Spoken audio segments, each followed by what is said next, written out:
Vice President Kamala Harris is in Guatemala today. It's her first official trip abroad. She arrived in the capital yesterday evening. Today, she is expected to announce new plans to address drug and human trafficking as well as corruption, which have been identified as major drivers of migration to the U.S.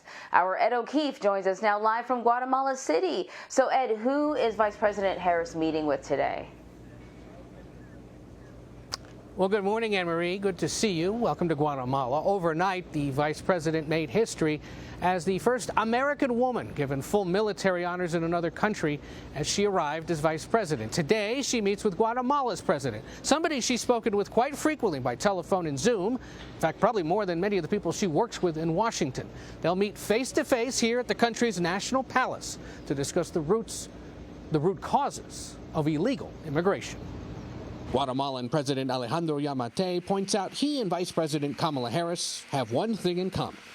She doesn't hold back, which is good. She's frank. We're not on the same side of the coin. We are in agreement in the what, which is something. We're not in agreement in the how. Okay. Yamatei told us a root cause of undocumented immigration from his country is the economy.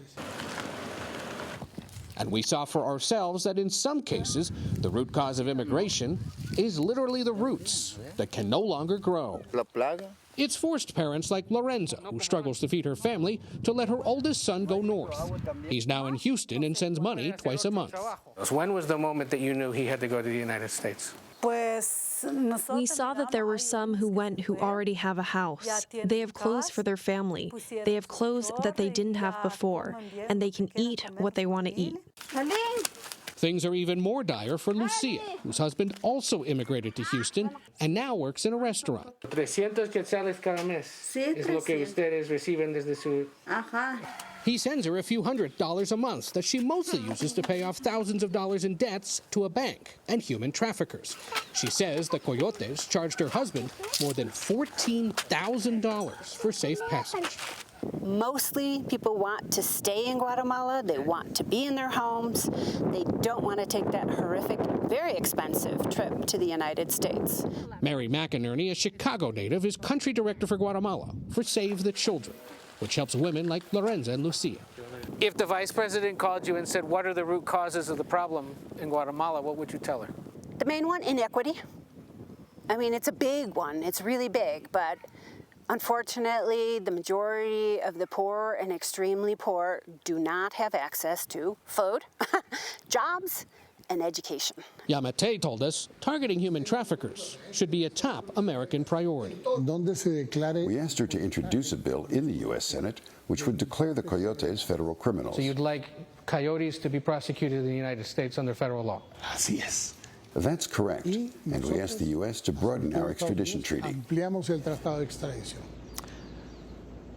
The president told us that Kamala Harris is open to that idea of possibly passing new laws to prosecute coyotes. We'll see whether Congress ever takes that up.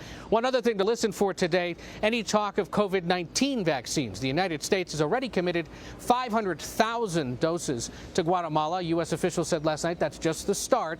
Guatemalan leaders would clearly like much more. But a watchdog group we spoke to says there's concerns about how the government is distributing the vaccines with what little supply they have, so far mostly from Russia and Israel. From here, Anne-Marie, the vice president heads next to Mexico City, where she'll meet tomorrow with the president there, Andrés Manuel López Obrador. I tell you, Ed, the story was really illuminating. You know, it's one thing to sort of read a list of reasons why people leave. It's another thing to hear it directly from them and see the way they're living and see, you know, what the land looks like and what it's not giving them. That was actually really moving. So we saw that you spoke to the president there. I want to play another clip of what he had to say about children being detained at the border. Can we play that sound? My question is when you see those children in those facilities, you as the president of this country, how does that make you feel? What do you think when you see those images? Frustrated. Frustrated. Yeah. Because these are the consequences for nothing being done for dozens of years. Because it's the result of decades. Así es. That's right. What we have to do now is flip the process. All right, so then what are his plans when it comes to flipping the process, as he puts it? It's a good question, and he may have plans. It'll really be about the follow-through eventually. One thing he told us, and we got some sense of this last night, we're going to learn much more about it in just a few hours, the U.S. is likely to partner more closely with Guatemalan prosecutors to take a look at transnational crimes, things like drug trafficking, possibly human trafficking, as he discussed, and other concerns with corruption. He has said that he is willing to extradite coyotes, those human traffickers, to the United States. He has much bigger concerns about how drug trafficking continues to roil not only this country, but the entire region, and he'd like to see prosecutions stepped up by the United States. Beyond that, he's looking to build what he likes to call walls of prosperity. He went on a bit of a riff with us about the idea that the wall that the Trump administration was trying to build wasn't going to stop people. But one thing that might stop people is what he called a wall of prosperity. Economic development, economic investment in this country by the American private sector, by European and Asian countries as well.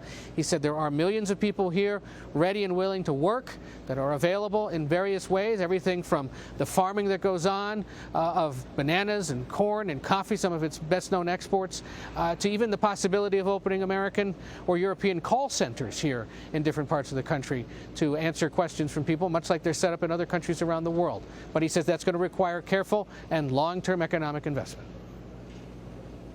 Yeah, I want to get into that, but let me just go back to the whole the coyotes, right?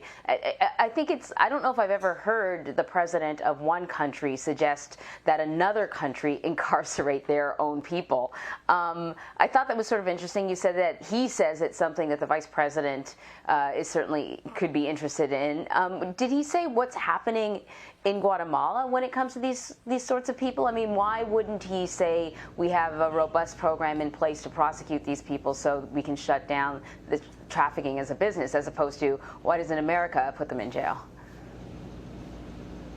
That's exactly what I asked him, Anne-Marie. I'm glad you picked up on that. And he said, look, we can pass laws here in this country to increase prison sentences, but I don't control the prisons.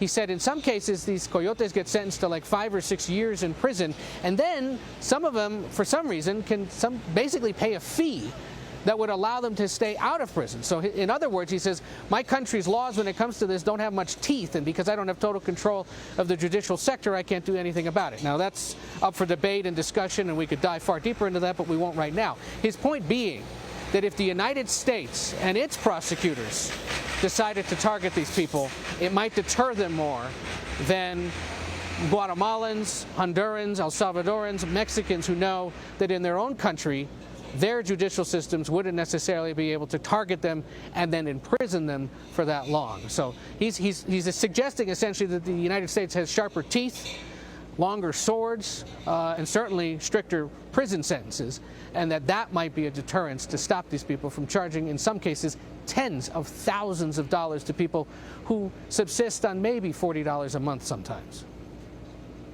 Oh my gosh. Well, that was really interesting. Ed O'Keefe, thank you very much. Take care.